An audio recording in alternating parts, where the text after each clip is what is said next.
Monsieur Achak Youssef Chouki, bonjour. Bonjour. Alors, de nouvelles dispositions ont été prises par le gouvernement pour limiter la propagation du coronavirus dans les milieux professionnels. Réduction 50% des effectifs, libérer le personnel vulnérable. Quelles sont les catégories professionnelles qui sont exactement concernées par cette disposition? Mais écoutez, cette disposition a été prise en fait pour déjà faire en sorte qu'au niveau du travail, les gens soient éloignés, qu'il n'y ait pas de concentration de personnes et donc pour préserver au maximum le personnel. Donc c'est pour cela qu'il a été demandé à ce qu'il y ait au moins 50% donc, de personnes qui ne soient plus sur les lieux de travail. Cela aussi nécessite, il ne faut pas aussi oublier, qu'il y a l'intérêt bien sûr du travailleur et de sa santé, mais aussi le fonctionnement aussi de toutes les structures, qu'elles soient d'ordre dans le cas de la fonction publique, des administrations publiques, mais aussi du secteur économique. Donc il faut aussi savoir raison garder, parce que très souvent il y a beaucoup de personnes qui tombent un peu dans l'alarmisme, bien qu'il faut absolument que les gens se protègent. Donc pour cela, il y a eu donc, le décret qui a été pris, et qui donc indique que les gens doivent, au moins 50% donc des personnes doivent partir et ne pas rester sur les lieux de travail. Alors à charge bien sûr pour les gestionnaires de gérer ces 50%. Alors en priorité, il va falloir que justement les femmes qui soient enceintes, et cela pour les préserver l'enfant à venir, donc il faut qu'elles partent et qu'elles ne restent pas sur les lieux de travail pour éviter toute contamination possible. Les personnes qui ont une maladie chronique, qui risquent éventuellement donc de compliquer, et cela on peut facilement le voir soit à travers des certificats médicaux, soit à travers la carte Chifa où c'est nettement indiqué, pour que aussi elles sont plus vulnérables et donc les éloigner. Il y a aussi bien sûr les femmes qui ont des enfants en bas âge pour qu'elles puissent les garder, mais alors là qu'elles les gardent chez eux, parce qu'il est inadmissible qu'on voit encore des enfants dans la rue. Donc il faudrait qu'elles les gardent chez eux, et c'est une protection pour ces enfants. Et tout cela, bien sûr, il s'agira aux gestionnaires de pouvoir gérer au mieux, et donc il lui revient bien sûr d'appliquer le décret, mais aussi de gérer. Donc ils ont la tâche difficile de préserver les travailleurs, mais aussi de faire en sorte qu'il y ait un fonctionnement normal et continu donc, de toutes les administrations et de tous les secteurs économiques vitaux pour l'Algérie. Alors, il y a aussi bien sûr des personnes qui sont exclues de ce dispositif. Alors pour cela, je rappellerai qu'elles sont clairement définies dans le décret, notamment les services de sécurité, la douane, la protection civile, les services de santé. Et là, je tiens à rendre hommage à tous les confrères et consoeurs qui sont sur le terrain, à tout le personnel de santé, qui sont vraiment en train de travailler et qui prennent, je ne dirais pas tous les risques, parce que c'est vrai qu'il y a toujours des risques, mais qui ont aussi les moyens de protection qu'ils doivent aussi avoir. Mais en tout cas, je tiens à leur rendre hommage parce qu'ils sont au front. Et là, je tiens encore une fois à les saluer. Alors, toutes ces catégories sont nettement identifiées dans le décret pour qu'elles continuent à travailler. Alors aussi, le personnel, par exemple chargé de la sécurité, du gardiennage, doivent être sur les lieux, parce qu'on ne peut pas abandonner aussi les structures. Le personnel chargé de l'hygiène, et là l'hygiène, s'il y a bien un moment où il faut qu'il y ait absolument une hygiène continue, un nettoyage continu et faire en sorte qu'il n'y ait pas de propagation, c'est aussi à ce niveau-là. Donc le décret a pensé à tous ces aspects. Mais ce sont des congés exceptionnels rémunérés, c'est la directive du président de la République, c'est pour la fonction publique c'est automatique, et pour le secteur un peu économique, il va falloir un peu puiser des reliquats de congés. Alors oui, pour le secteur économique, c'est vrai que c'est un autre texte qui prévoit cela. Là aussi, et je pense qu'il est de la responsabilité de tous, et il faut que toute personne fasse preuve de responsabilité dans ce cas de figure. Il faut préserver aussi l'outil de production. C'est pour cela que le principal gestionnaire devra déjà avoir tout un dispositif à son niveau. Si je parle par exemple des congés, effectivement, des personnes qui ont des reliquats de congés, le gestionnaire a le droit de mettre automatiquement les personnes en congé. Et donc de manière à diminuer la présence des personnes sur le site. Il n'est pas question d'ailleurs, et je pense que c'est tout à fait naturel, et les travailleurs le comprendront, qu'il faut aussi préserver l'outil de production. Donc à ce titre, il y a les reliquats de congé, il y a les possibilités donc, de négociation avec le partenaire social pour diminuer les présences les personnes qui ne doivent plus être sur site, de manière à ce qu'il n'y ait pas trop de concentration de personnes. Parce que le danger en fait, c'est qu'il y ait de la concentration de personnes, c'est qu'il n'y ait pas au moins un mètre de distance entre les personnes pour qu'il n'y ait pas justement de contamination massive. Donc c'est pour cela que chaque cas est un cas, et la réglementation le prévoit, et d'ailleurs les services de l'inspection générale du travail sont à leur service pour pouvoir justement, du ministère du Travail, pour pouvoir les accompagner éventuellement, s'il y a incompréhension, s'il y a éventuellement conflit, mais je ne pense pas qu'il y ait conflit. Vous savez, quand je vois la réaction de tout le patronat, les différentes organisations patronales, qui non seulement ont mis à disposition de l'État, en fait, des moyens de leur production, je ne pense pas qu'il y ait, dans ce moment précis, où tout le monde doit faire preuve de solidarité, doit faire preuve aussi de conscience, et tout le monde doit comprendre que leur outil de production est là, il doit être préservé. De même que le service doit continuer en Algérie. Donc il ne faut pas aussi, il faut savoir raison garder, il ne faudrait pas aussi passer d'un extrême à un autre. Oui, on doit préserver tous les travailleurs, oui, on doit travailler toutes les personnes, mais oui aussi, il faut prévoir et préserver l'outil de production. Mais les entreprises économiques qui assurent un service public, par exemple, si on prend en considération la Poste, Algérie Télécom et les autres entreprises, comme par exemple Solène Gaz, est-ce qu'elles sont aussi concernées par ces dispositions ou pas du tout? Oui, alors ce sont des entreprises, je rappelle que ce sont des entreprises à caractère économique. Donc là aussi, il faut que l'employeur prenne des dispositions à travers justement tout ce que je viens de détailler comme possibilité. Mais il faut aussi préserver l'outil de travail. On a vu que effectivement les mesures d'hygiène sont prises à tous les niveaux. La protection du travailleur, protection individuelle et collective doit être mise en avant. Et je crois que là, personne ne pourra déroger à cela. De même qu'il y a d'ailleurs nos services qui continuent à travailler. Vous l'avez vu à travers les services de contrôle et de fraude, donc qui doivent continuer à travailler et qui voient s'il n'y a pas de dérapage à ce niveau-là. Et en plus, il y a toutes les dispositions qui sont prises par le ministère de la Santé, tous les conseils qui sont donnés, les gens doivent suivre ces conseils.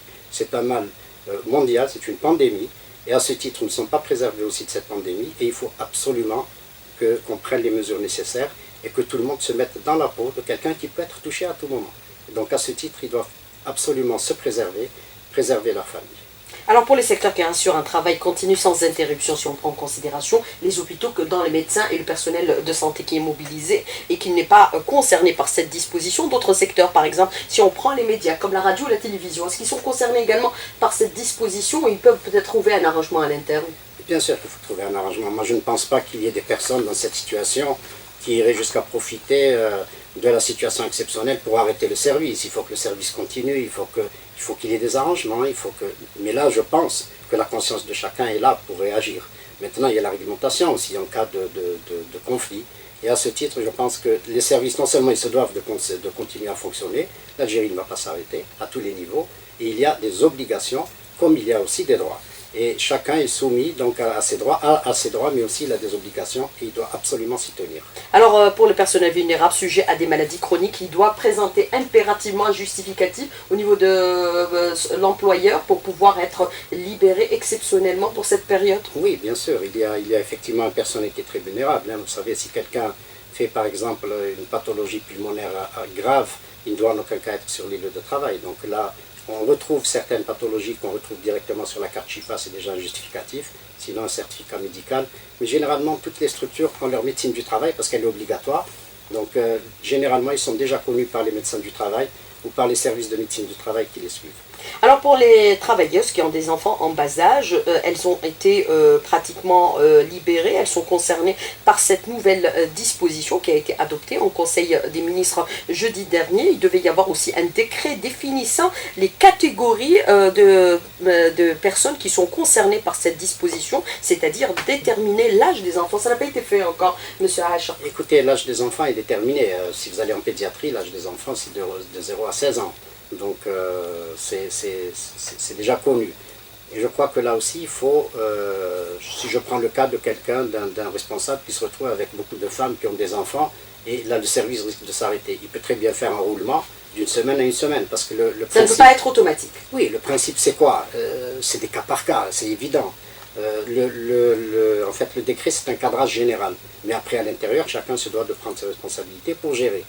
Si par exemple on voit que la majorité du personnel est féminisé, que tout le temps des enfants, on ne va pas arrêter le service. On peut faire un roulement une semaine sur deux. L'essentiel en fait, le principe, c'est qu'il n'y ait pas une forte concentration de personnel en un seul lieu, de faire en sorte qu'il y ait au moins 1 mètre à 2 mètres entre chaque personne, pour éviter la diffusion et éventuellement la contamination de toutes les personnes. Et c'est ça le principe. Je crois que, et là c'est pour ça que je fais appel à toutes les personnes, que ce soit les travailleurs ou les employeurs, pour savoir raison garder et pour faire en sorte justement d'appliquer au mieux ce décret pour préserver et l'outil de production, l'outil pour l'administration, le service continu, mais aussi de préserver le personnel.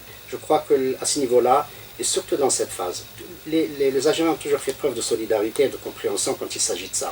Il ne faut pas tomber dans les extrêmes. Il ne faut pas aussi tomber dans la critique acerbe et continue. Parce que, qu'on le veuille ou non, nous sommes tous, l'État est en train de faire le maximum. Beaucoup de pays ont été pris au dépourvu et c'est une première mondiale cette fois-ci. Et il faudrait justement avoir les réponses nécessaires le plus rapidement possible et arriver à répondre à la demande. Les partenaires sociaux doivent être associés à l'application de ces dispositions entérinées par les pouvoirs publics. Oui, alors dans le service, bien sûr, dans le secteur économique notamment, le partenaire social se doit aussi justement de négocier éventuellement, si nous allons encore à d'autres situations, de négocier l'application, de négocier au mieux. Et là, il faudrait aussi, encore une fois, que le partenaire social préserve l'outil de production en priorité.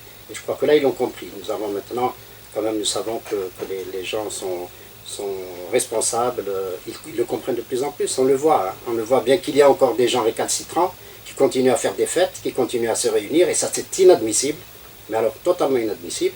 Mais d'une manière générale, on constate qu'il y a moins de gens dans la rue, qu'il y a moins d'enfants dans la rue, pratiquement pas d'enfants dans la rue dans certains quartiers, et ça c'est une excellente chose. Et c'est pour cela d'ailleurs que nous avons priorisé les femmes qui ont des enfants en bas âge, c'est pour qu'elles les gardent à la maison, pas pour s'en débarrasser en les mettant dans la rue. Et ça, c'est indéniable. Mais pour certaines entreprises qui ont la possibilité peut-être de développer les nouvelles technologies de numérisation, le travail à distance, il est favorisé? Oui, bien sûr, en priorité. Je pense que beaucoup de structures l'ont déjà mis en place. Si je prends le cas, par exemple, de la sécurité sociale, nous avons déjà mis en place ce système, que ce soit en interne, donc, où le personnel qui peut travailler à distance, donc à travers l'Internet, à travers le VPN que nous avons mis en place, mais aussi en ce qui concerne les usagers. Et là, donc j'ouvre la parenthèse pour les usagers, maintenant, il n'est pas question que les usagers de la sécurité sociale, du travail en tout cas, de tous les organismes sous tutelle donc, du ministère que je dirige, n'ont plus à venir, dans la mesure où déjà, pour les retraités, je rappelle qu'ils n'ont pas du tout besoin de venir, même s'ils ont reçu préalablement des convocations pour venir pour renouveler leur dossier, ils n'ont pas à venir, donc je les tranquillise, qu'ils restent chez eux, qu'ils se confinent chez eux, ils recevront donc leur retraite normalement, ils n'auront pas du tout d'interruption de la retraite, et dans tous les cas de figure, ils peuvent aller sur le site donc, de la CNR, ils peuvent aller sur le site du ministère du Travail, de l'Emploi et de la Sécurité sociale, ils trouveront tous les liens. Et ils pourront donc avoir toutes les informations possibles, de même qu'il y a des numéros verts, ils peuvent avoir les informations. J'ouvre aussi la parenthèse en ce qui concerne donc la sécurité sociale. Pour la carte Chifa, ils n'ont même pas besoin de la renouveler, même si elle arrive je dirais à échéance, au 31 mars, et ben, elle sera donc automatiquement, elle sera encore valable au moins jusqu'à la fin avril, et on avisera encore. Pour le reste, pour la CASNOS, pour toutes les structures, elles peuvent le faire. Et enfin, pour les demandeurs d'emploi, ils ont aussi, pour l'ANEM, ils peuvent faire envoyer leur dossier, ils ont le site aussi, l'OACET, que ce soit pour eux, que ce soit pour les employeurs. Et là, nous avions déjà anticipé, en fait, ce sont des sites qui existent depuis longtemps, et à plus forte raison maintenant, il faut les utiliser. Ils peuvent faire donc, ils peuvent tout régler à distance sans avoir à se déplacer. Alors, Dr H. Youssef Choukri, moi je voudrais revenir avec vous sur ce que vous avez déclaré dans la première partie de l'invité de la rédaction. Alors, pour les retraités, qui sont au nombre de 3 300 000 retraités à travers tout le territoire national, reconduction automatique des pensions de retraite? Ben oui, automatique, et je tiens encore à les tranquilliser, ils n'ont pas à sortir de chez eux. Ce sont des personnes âgées, ce sont des personnes qui sont donc vulnérables, il faut absolument qu'elles restent chez elles. Pour cela, nous avons systématiquement reconduit, ils n'ont pas à venir présenter leur dossier, et donc en ce qui les concerne, ils peuvent être tranquilles. De même que dans tous les cas de figure, ils ont le numéro vert, le 3011 en ce qui concerne la CNR qui fonctionne, donc ils peuvent l'appeler pour avoir éventuellement d'autres renseignements. Ils peuvent aller sur le site du ministère, et là ils auront donc tous les liens pour aller vers les sites. En fait, ce qui nous intéresse et ce qui nous incombe, c'est de réduire au maximum le flux donc, des personnes qui doivent venir vers nos structures. C'est pour cela d'ailleurs que j'insiste pour que les personnes ne viennent pas. Nous avons différé, par exemple, même les personnes qui ont été convoquées pour le contrôle médical, elles n'ont pas à venir. Donc nous continuons donc leurs prestations. Ils peuvent suivre aussi toutes les prestations, tous leurs droits, à travers les différents sites. Par exemple, pour la CNAS, il y a le site NANA. Ils ont toutes les informations. Pour la CASNOS, pour la CACOBAT et la CNAS, donc aussi les employeurs peuvent effectivement télédéclarer, donc à distance, ils peuvent faire des télépaiements. Donc vous voyez que toutes les facilités sont faites. Et enfin, en ce qui concerne les personnes qui cherchent de l'emploi, notamment les jeunes, ils peuvent aussi à travers le site Loicet avoir toutes les informations nécessaires en ce qui les concerne.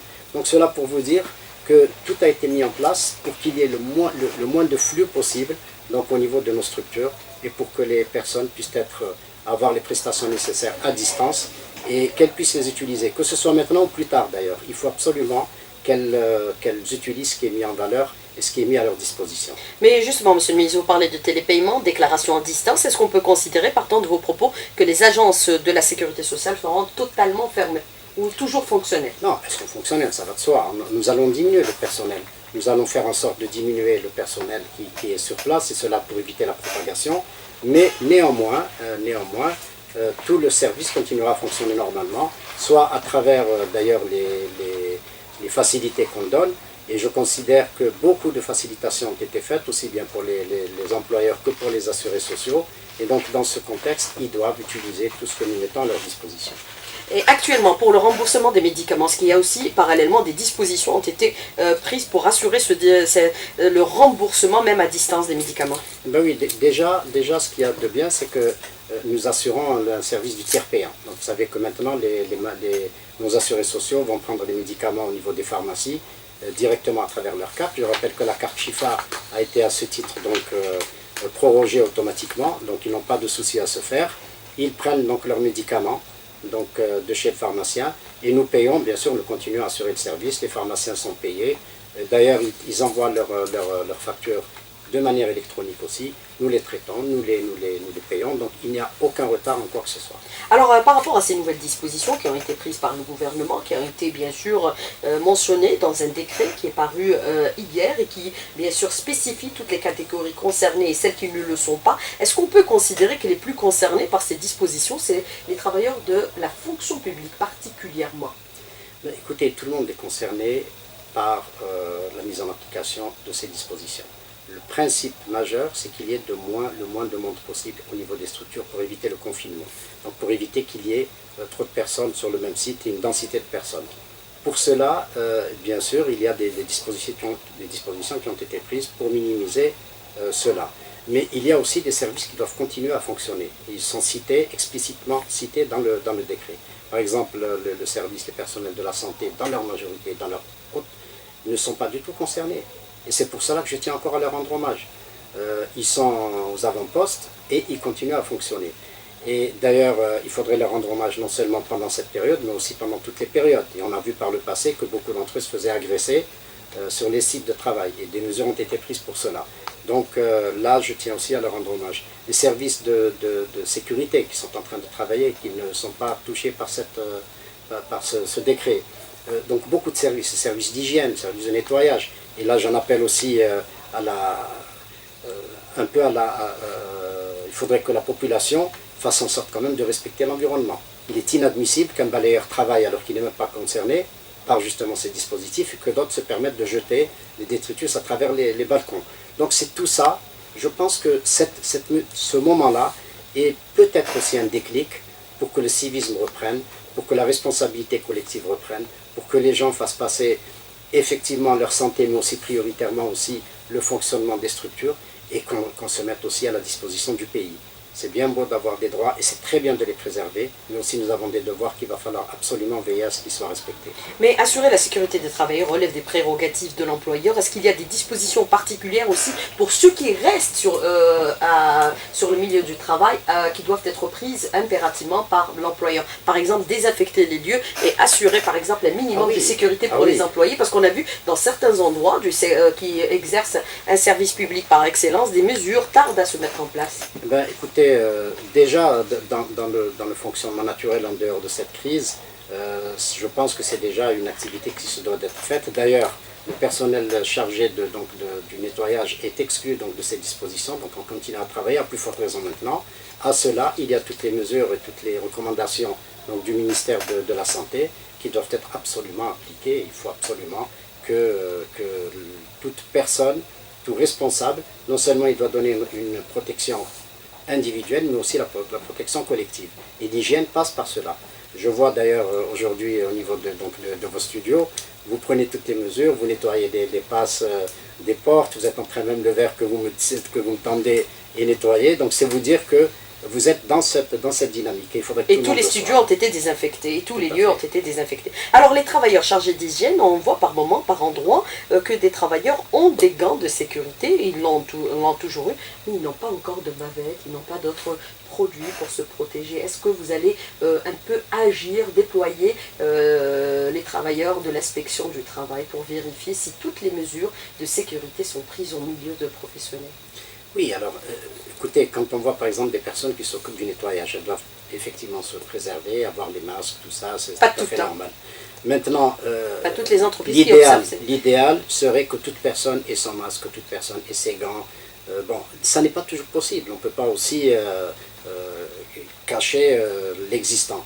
Maintenant, il y a quand même des mesures, c'est de se tenir à distance. Des personnes, autant rester au moins 1 mètre de distance de chaque personne. On le voit par exemple dans les files d'attente. Au niveau par exemple des supérettes, les gens n'ont pas à rentrer tous en même temps. À charge pour le responsable, donc pour le propriétaire de la supérette, de les laisser à l'extérieur et de faire entrer les personnes pour qu'il n'y ait pas trop de promiscuité. Il faudrait aussi que les gens gardent au moins la distance d'1 mètre. Éviter tout principe de confinement. Et éviter à ce que les personnes soient en contact direct. Donc je crois que ça va rentrer dans les mœurs, on le voit de plus en plus. Les rues d'Alger sont vides. J'espère qu'elles le sont à travers le territoire national. Il faudrait que les gens restent à domicile et qu'ils ne sortent que par nécessité absolue, mais qu'ils restent à domicile. C'est ce que nous sommes en train de faire. Il y a toutes ces facilitations qui sont faites par les différents secteurs d'ailleurs, pour faire en sorte que les gens restent à domicile. C'est vraiment le premier acte citoyen à faire. Alors, moins de personnel sur le site du travail, cette question aura certainement des incidences financières. Pour toute situation exceptionnelle, mesure exceptionnelle, vous êtes dans cette logique, vous n'avez pas encore quantifié ou pris la décision de voir quel impact aura cette décision sur l'entreprise économique aujourd'hui, monsieur Youssef Chironi. Il y aura forcément un impact, et c'est pour cela que nous sommes déjà dans la démarche de la facilitation, si je prends le secteur que je gère. Les différents organismes de sécurité sociale ont eu pour instruction de donner toutes les facilités, de différer déjà les paiements des cotisations, de faire en sorte de mettre en place des calendriers, des échéanciers de paiement, éventuellement de faire, quand il y a des pénalités de retard qui ne sont pas appliquées. Donc pour les personnes qui par le passé ont eu des pénalités de retard, vu l'incidence et parfois la difficulté financière, de faire en sorte de faire des dégrèvements massifs. Donc c'est vous dire que nous ne sommes pas insensibles à la situation des entreprises, nous ne sommes pas insensibles à la situation économique du pays. Il faudrait que tous les Algériens sachent que cette phase-là a une incidence sur les finances du pays, que la chute du prix du pétrole a une incidence et qu'il faudrait aussi penser à l'intérêt suprême du pays avant d'être dans une attitude de penser à soi-même. Est-ce qu'il y aura des dispositions qui seront adoptées éventuellement par le gouvernement pour essayer d'amoindrir l'impact de cette situation sur les employeurs et l'entreprise économique particulièrement? Dans certains pays, on envisage la mise en place de certains fonds financiers qui vont soutenir les entreprises. Écoutez, chaque pays a ses spécificités, chaque pays a ses difficultés, chaque pays a ses facilités financières. En tout cas, en Algérie, nous ferons tout, chacun dans son secteur, pour justement aider au maximum le pays à redémarrer économiquement et à faire en sorte que nos entreprises économiques ne soient pas encore plus défaillantes et qu'elles puissent survivre en tout cas à cette phase. Alors les moyens de transport en commun à l'arrêt, c'est cette disposition nouvelle également prise par les pouvoirs publics. L'employeur a la charge de transporter pendant cette période ses employés. Écoutez, on ne peut pas demander à quelqu'un de faire une chose qu'il ne peut pas faire.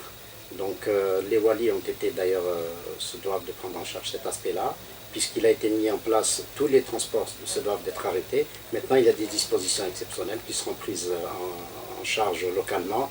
Il y a bien sûr les transports du personnel, de toute nature qu'il soit, et donc il faudra veiller à ce qu'il y ait ces différentes dispositions. Donc il y a différentes possibilités, par exemple que les transports puissent fonctionner, par exemple de 7h à 9h, ensuite pour assurer le retour, donc par exemple entre 16h et 18h par exemple. Ce sont des pistes, mais chacun doit faire face en fonction de la spécificité de l'endroit du travail, ou du lieu de travail, ou de la wilaya du travail.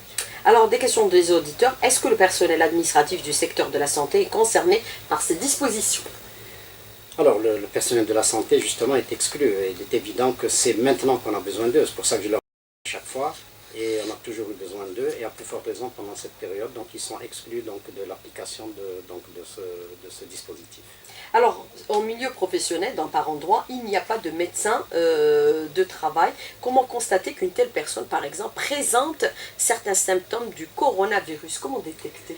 Écoutez, nous avons quand même un tissu des structures sanitaires qui est très étendu à travers le territoire national.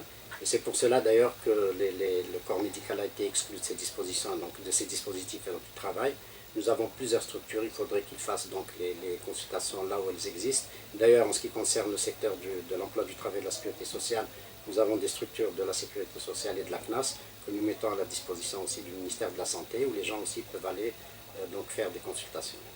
Il parle de médecins de travail sur les lieux Alors, professionnels. pour Est-ce que le vous allez déployer justement des inspections pour vérifier s'il y a réellement des médecins de travail qui inspectent ou qui contrôlent régulièrement leurs travailleurs? Bien sûr, ça fait partie d'ailleurs du travail des inspecteurs donc du travail.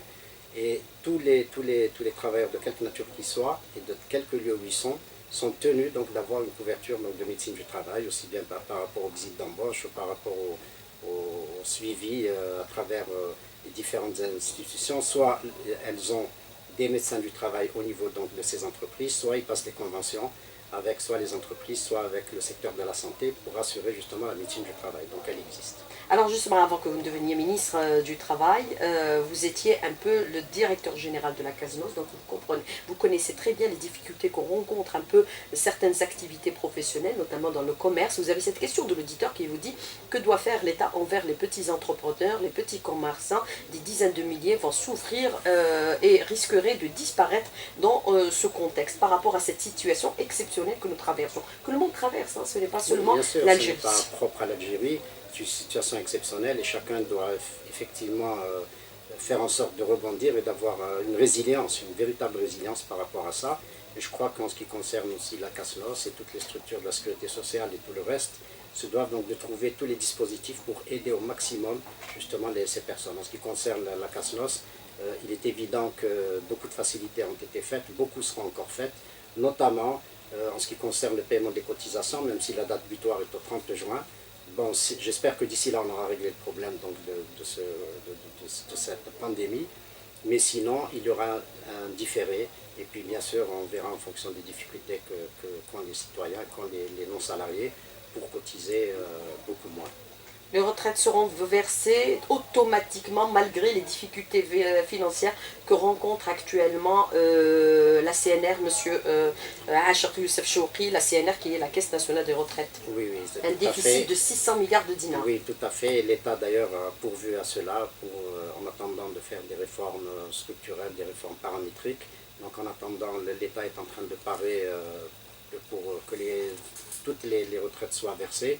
Et je tranquillise d'ailleurs tous les retraités, leurs retraites ne seront jamais touchées et donc ils auront leur retraite à échéance. Alors je trouve que les mesures de cette phase de semi-confinement sont bonnes. Est-ce qu'on pourrait envisager d'autres dispositions si on arrive au stade 3 de la contamination? Automatiquement, c'est une gestion quotidienne. C'est pour cela d'ailleurs qu'il y a une mise en place d'une commission pour cela, pour suivre justement cette évolution. Et les mesures seront prises comme elles sont prises à travers le monde en fonction de l'évolution de la situation. Alors, autre question, est-ce que les femmes dentistes qui ont 2 enfants, moins de 3 ans et qui travaillent dans les dispensaires vont devoir être libérées ou pas du tout? Écoutez, le décret est clair, hein, tout le personnel de la santé se doit d'être sur place, ça ne justifie pas, il faut des mesures de protection, ça va de soi. Elles ont eu l'habitude de travailler alors qu'elles ont des enfants, elles continueront à le faire et là je pense qu'il y va d'ailleurs du serment d'Hippocrate d'une manière générale et on doit être au service de la population et c'est pour cela d'ailleurs que les décrets excluent tout le secteur de la santé à qui encore une fois je rends hommage. Il y a été pris comme décision, la décision qui a été prise c'est un peu de mettre en place ce personnel en congé exceptionnel, un congé rémunéré. Pour les travailleurs du secteur public, est-ce qu'ils sont privés, pardon, excusez-moi, est-ce qu'ils sont contraints également d'appliquer cette disposition, payer ces congés? Mais écoutez, Puisque déjà à la CASNOS, on ne dit, reconnaît pas les congés. alors, je vous ai encore dit qu'en ce qui concerne le secteur privé, donc tout le secteur économique de manière générale, ce sont d'autres dispositions, hein, ce ne sont pas les dispositions de la fonction publique, et pour cela, il y a beaucoup de leviers.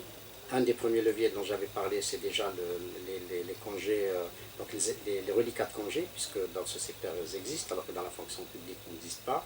Donc, ceux qui ont des reliquats de congés peuvent les prendre.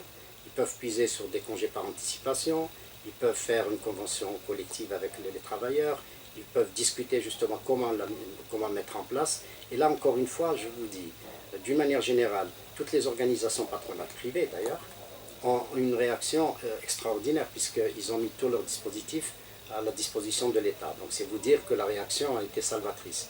Donc je ne pense pas, le fait qu'ils aient justement cette attitude généreuse, je ne pense pas qu'ils ne le soient pas avec leur personnel. Et d'ailleurs il est fait obligation en fait de préserver leur personnel, que ce soit par une convention, par une protection individuelle ou collective.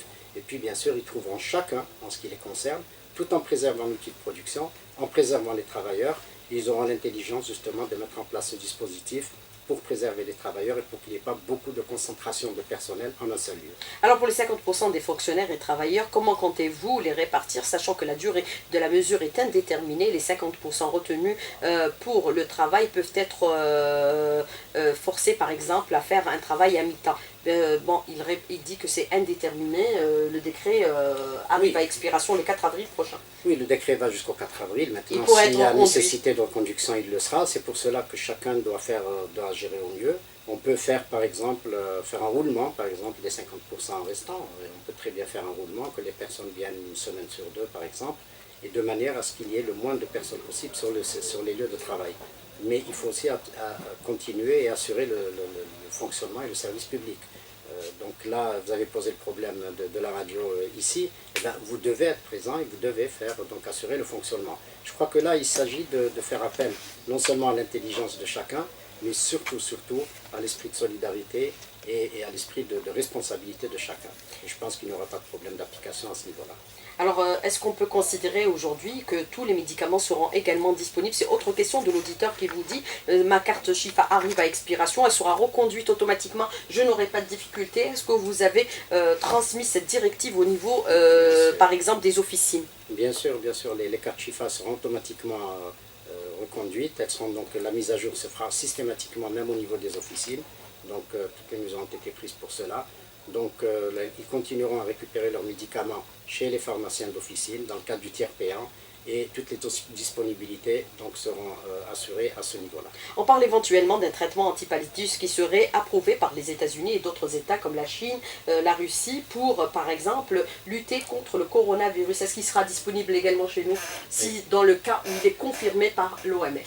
Là, ça relève donc des dispositifs mis en place par le ministère de la Santé, mais je peux vous dire que d'ores et déjà, ces produits existent et ils sont effectivement fabriqués en Algérie, notamment par Saïdal. Monsieur Achaq Youssef Chouqui, merci d'avoir répondu à nos questions et d'avoir été en direct avec nous ce matin dans le studio. Merci beaucoup, bonne journée. Merci, c'est moi, votre service, et j'espère que ça va aller très vite et que nous irons beaucoup mieux. Et encore une fois, j'en appelle à la solidarité nationale. Merci beaucoup, monsieur le ministre. Merci.